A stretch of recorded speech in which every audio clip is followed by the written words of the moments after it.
Okay, so I'm going to show you how to add olives into your bread dough.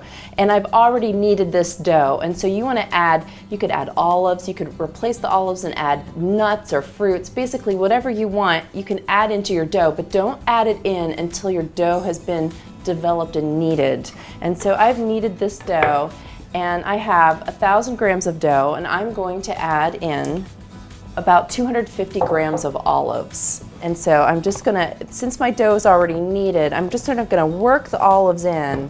And again, you could do this with fruits or with nuts. If you're gonna use fruits, if you're gonna use like raisins or currants, my favorite way is to soak the raisins in warm water for about 5 minutes, then drain them off and then add them to the dough so that the dried fruit is not taking moisture out of the dough. I'm not adjusting the salt on my dough even though the olives are salty, only because I like a bit of salt in my dough.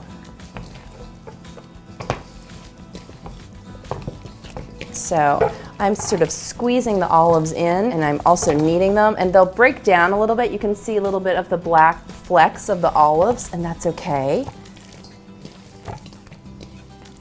So I'm just working the olives into my dough. So once my olives are mostly worked into my dough should look like this. And you can see that the olives have broken down a little bit, and that's okay. Whatever your bread recipe is, if it's, in this case, it's a baguette dough, if it's a sourdough, follow the recipe instructions for the fermentation. Adding the fruit or the nuts doesn't necessarily change the fermentation time. It will change the consistency of the dough, but it doesn't necessarily change the fermentation time. So for example, we added these olives into the baguette dough. We're still going to ferment our baguette dough for 2 hours. If it was a sourdough, we would still ferment our sourdough for 2.5 hours or 3 hours.